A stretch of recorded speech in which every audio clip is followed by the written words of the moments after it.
Michaela and welcome back to my channel. Today we are going to be discussing all of the books that I read in November. We're doing a November wrap up. Let's just dive right in. And of course my fridge is deciding to make a lot of noise right now. Of course it is. I love that. Thank you. So as always, I have my trusty iPad list made for the month and we shall, discuss it.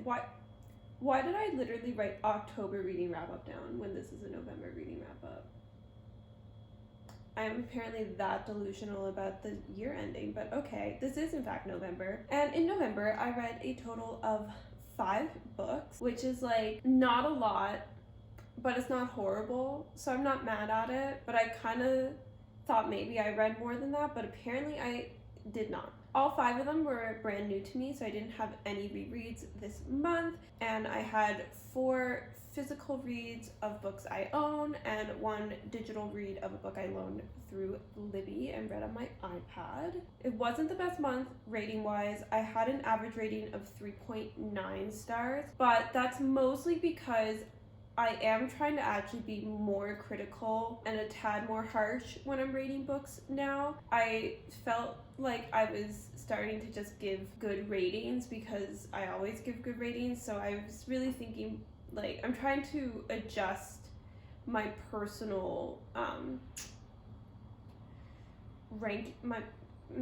rubric, that's the word. I'm trying to tweak that a bit to be a bit more accurate because although I definitely don't think I've read any 1 or 2 star books, I don't think I've read any books that I actively dislike, I do think that my ratings were starting to get too heavy into like the 4.5 star range, and it was taking away from books that I was giving 5 stars, because there's also some books that I didn't want to give 5 stars, but I was giving 5 stars because I was like, well, I liked it more than this book, and I gave that book 4 stars, So I felt like I needed to adjust my ratings. Anyway, that's just a really long way of saying that like I'm rating books more harshly now.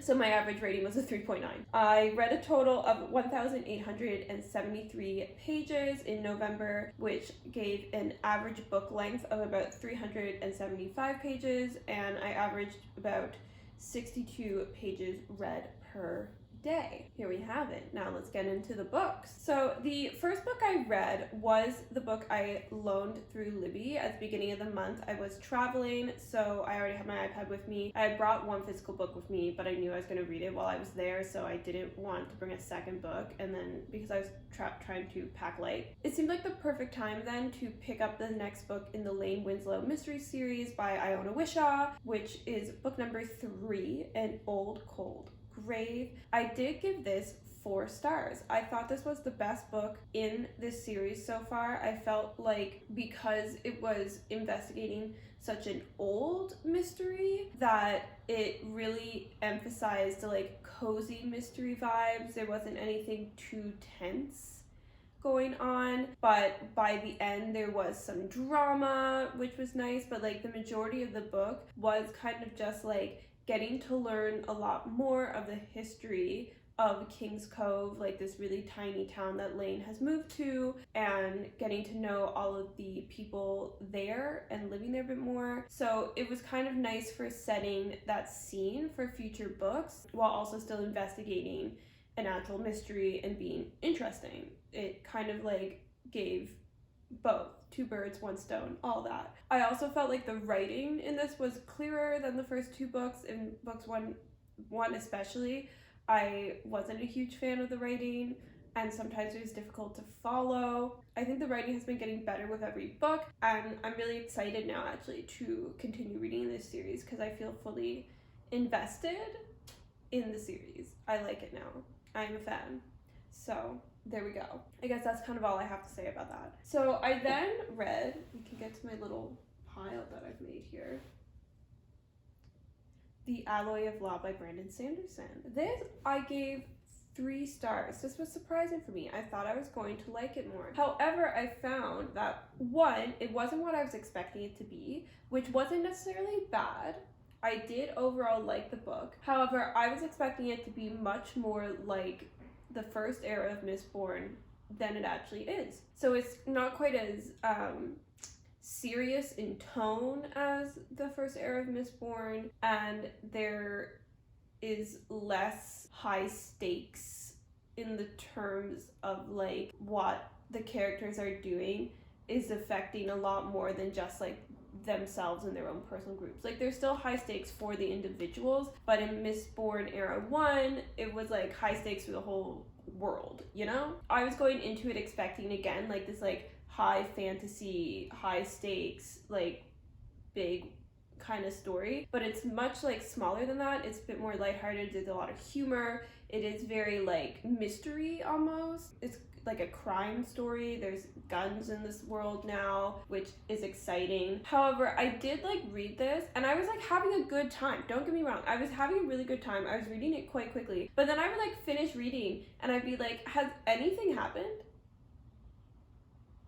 And I wasn't sure. Like definitely there is a plot. Like there's definitely a plot. I would find it hard to explain to you exactly what the plot is. And I felt like I was reading more and more of the book and I was like, so how is this like, is this becoming the overall story for the whole series? Like how is it connecting? How is it gonna end and be satisfying without like solving everything? It was just like a lot that I was like questioning about how it was gonna end. I also felt like as much as the action scenes in it are really fun to read, it was a lot of the book.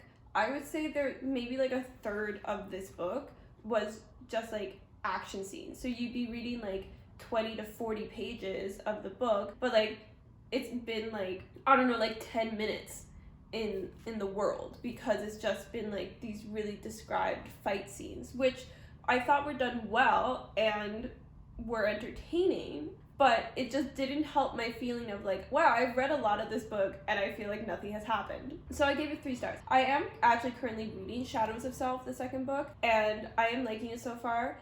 Now that I know what to expect from the series, I think I'll like the second book a bit more. But yeah, this one I really was just like, what is going on?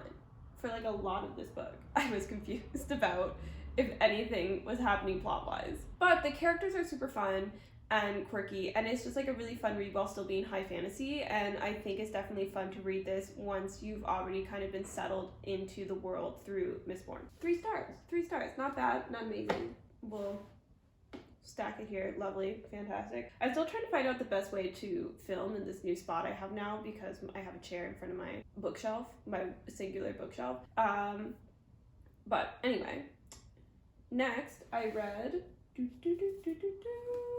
I don't know why I had music. As Good as Dead by Holly Jackson. This is the third and final book in her A Good Girl's Guide to Murder trilogy, and I gave this 3.5 stars. I actually talk about this in detail as well as the next book I read this month in my completing series reading vlog. The first of hopefully many that I will make and complete series. But I did give this 3.5 stars. I wasn't a huge fan. I did find once I got into it, it was really quite good, but it took about 120 pages of me being bored before I was hooked. And this is a big book. I think it's like 450 pages, which for a YA mystery is a tad long in my opinion, especially when it's fast-paced. I also felt like the multimedia elements that were so integral to the structure of the first and the second book were kind of lacking in this third book, and it didn't necessarily make this book bad or worse than the other ones, but I was just kind of a tad disappointed that that was not there because that was now something that I was like expecting and also expecting to love about this series as a whole. So to not see it be as present in this one was like a tad disappointing. I also felt like the last 50 pages could have just not been there and it would have been like the exact same ending. Like I did not feel like what happened in the last 50 pages was like necessary, and I also didn't think that it added to the conclusion of the story. I feel like it didn't affect the end result, so like why was it there? So then when you look at a 450 page book and I felt like 150 pages of it were boring and unnecessary, like I just couldn't give it higher than a 3.5 star, even though once I was hooked and that middle portion of the book was so good. Like I was like, oh my god, I can't put it down. But it was just like a bit of a boring time before I got there, so I was like But overall, I do really like the series as a whole, and I think I would reread like the whole series at some point. I don't think this is like bad. It was just kind of disappointing. So after that, though, I've read Wildfire by Hannah Grace. This is her second book in the Maple Hills series. I also just looked at Goodreads the other day, and her third book is going to be coming out in June of 2024, I think. So that's exciting. I can't wait because I loved this book. I gave this 5 stars. I thought this was so good. I could have read this much faster than I did. I was trying to make myself not read it so fast because I didn't want it to be over so soon. Like, that's how I liked it. I was like giddy, haha, giggles about reading this book. I really loved it. I did also really love Icebreaker, the first book, but I did have some problems with that. I felt like the plot dragged a little bit and it was a tad long. I felt like Icebreaker also had some clunky writing in it, and I did not find either of those in this book. It's just like such a good lighthearted rom-com. It's just a fun time. I do find, however, in this, I talked about this in the reading vlog as well, that like anytime there's like a deep heart-to-heart kind of conversation between like any two characters in this book, it is just not a conversation that would happen in real life. It's just like not how real people talk. So that was like, every time I read one of those, I was kind of like, But then I liked everything else so much that I was like, who cares? Who cares about the lame heart-to-heart conversations when I love everything else so much? So, you know, there we go. 5 stars. I think also after reading some books that were like disappointing, I just like needed to love this, and I did. It's not that I forced myself to love it more than I did, but I think that because I was kind of disappointed in the other books, it made me then go into this book, and when I was loving it, love it even more, if that makes sense. I hope that makes sense. I feel like I'm really like zooming through this wrap up right now, though also maybe I've been yapping a lot, who knows. So the last book that I read in November was A Treacherous Curse by Deanna Raybourn. This is the 3rd book in her Veronica Speedwell mystery series. This was really the month of reading the 3rd book in series. I read 3 3rd books in series this month. How interesting, how intriguing, interesting. Wow, what a coincidence. I gave this 4 stars. As always, Deanna Raybourn knows how to keep me in her clutches with the Veronica Stoker interactions and banter and scenarios. I am forever hooked. However, I did find I didn't love this. I think mainly it's like this whole story has this kind of like Egypt mummy curse atmosphere setting to it. It's still in London in 1888, don't get me wrong. It's not like we're in Egypt. But I was kind of thinking like, oh, maybe this will lead to like a really fun atmosphere for this story. And I don't think that took over the atmosphere of the story as much as I was hoping it to. However, the end of this book, the reveals, I had kind of guessed one part of it, but only one part of it. And the rest I was like shocked. Oh my gosh. I finished this book and I immediately wanted to pick up the next book in the series. And I love when books do that. So I did really like this, but I did give it 4 stars because there's just some parts that felt like a tad slow, and I didn't love everything about it. But there we go. That's all the books I read in November. There we are, all 5 of them. So it wasn't like a huge reading month, and it wasn't an amazing reading month, but I feel like, you know, it was pretty good.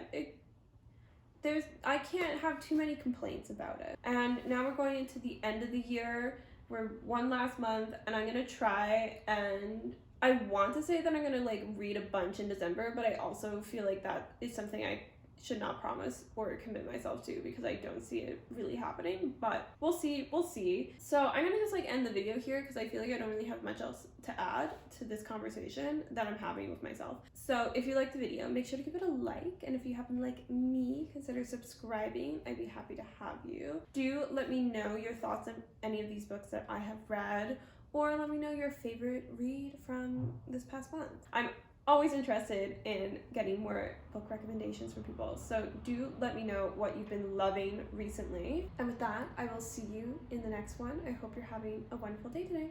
Bye-bye.